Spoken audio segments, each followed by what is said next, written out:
Hey guys, it's Tony Kupantua. First of all, thank you guys for the continued support for my channel. I read many of the comments left in my videos, and I enjoy reading a lot of the personal relationships people have with what I have to say. I told myself once I hit 300k or 300,000 subscribers, I'm going to focus more on creatively inspiring work. I'm going to talk about things like what feedback and notes I got that helped me get better, or showcase old portfolio work that eventually led me into my career, or things that are not always so downy or so serious. Maybe I'll do volunteer feedback and criticism. It's a note that I got people want to see me do, especially for this channel. It's something that I'm researching on how to monetize that or how to monetize my independent work. However, one thing I'm going to focus more is really to spend way more time on creative work than the typical YouTube discussion stuff that my channel usually has. When I started my YouTube channel, I wanted it to be a place where I shared what I learned from my mentors, what I learned from my industry experiences, and showcase that as tutorials,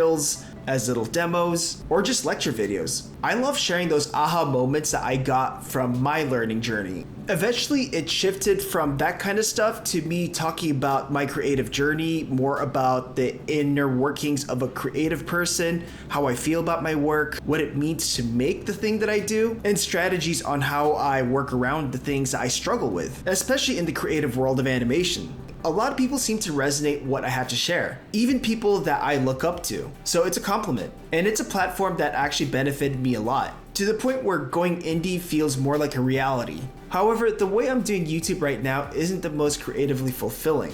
And it's getting to a point where I'm spending way more time working on these casual videos more so than my creative work. And one of the big reasons why I got into animation was to tell my own stories, to create worlds, to create characters, and to play around with them. But the medium of animation has also allowed me to have fun with myself and at myself, even if it means making the most stupidest and silliest things that you'd ever see. For many people who treat YouTube as their full-time gig, I can see why many of those YouTubers quit. It's one of those things where you're constantly thinking about it 24/7. It's sometimes so high-paced, you sometimes get interactions with communities that are left to be desired, and there's this big unknown on how your work will perform with the algorithm and all that crap if you're thinking about monetization. But with that being said, and me thinking about constantly putting stuff up on my YouTube channel, maybe it's a sign that I need to staff up, maybe hire some editors here and there. But that means I have to start seeing YouTube as a job, more so than just a hobby that makes me a bit of money. I don't know how to feel about that yet. Now, the way I'm doing my channel now, I personally don't find YouTube creatively fulfilling. I find myself forcing a video every week and then rushing to have that video edited.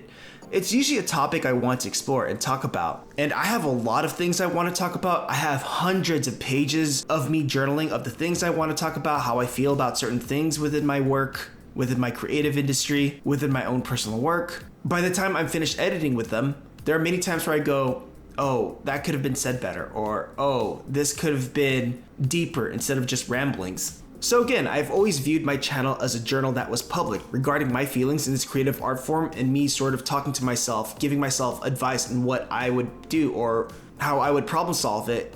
And a lot of people are thankful of seeing that.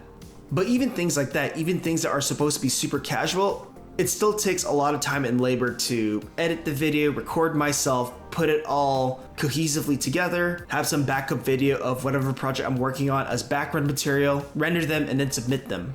I don't see myself as a typical YouTuber. You know, there's a lot of art YouTubers that showcase their face, they have great equipment, their videos are fun to watch. I don't see myself being that. But then again, I'm happy that I have an audience. I think YouTube is a good platform just to put yourself out there and your work out in public. I think there's joy in putting my creative work on the platform and having people watch it. I'm glad that many people watch what I have to put up, enjoy my work, or listen to what I have to say. I think it's a great platform to advertise what I can personally do, what businesses I can offer, and eventually build a community. Now, again, I don't see myself becoming a full-time YouTuber because that sounds really taxing, and I don't have the personality for it. So does this mean I'm stopping YouTube or quitting YouTube? No, but I'm also going to be uploading less frequently. I have to admit, even if I don't see myself as a YouTuber, even if I don't see or treat YouTube as my full-time job, the thought of me slowing down my YouTube actually kind of scared me a little bit. Like that small thought of falling behind or being forgotten or these very raw feelings of being irrelevant. There's a part of me that takes pride in what I've done with my channel.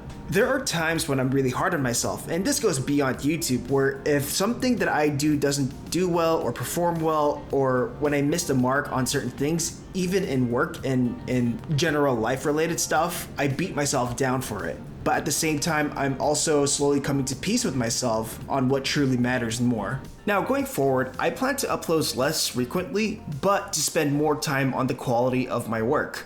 Whether it's educational, reflective, or my creative animated work, I'm going to give myself more breathing space and time to finesse a lot of these videos, and to just take more breaks from YouTube. Again, I want to make more animated content. Whether it's short films, gags, or animatics, I really want to develop my own voice and I guess filmmaking style. I have been writing a lot of outlines for short stories or setups. I've been writing pitch bibles. I want to tackle those kind of things because I think it would be fun. I also plan to have a little more fun with the platform and not be so serious all the time. So again, thank you guys for the continued support. Bye. Interested in learning hand-drawn animation or learning how to finish an animated shot from beginning to end? Have a look at the store where you'll find the complete Introduction to 2D Animation video course, tutorials, and other resources. Learn classical animation approaches, drawing, lectures, techniques, and other process videos. Visit the store through the link in the description below.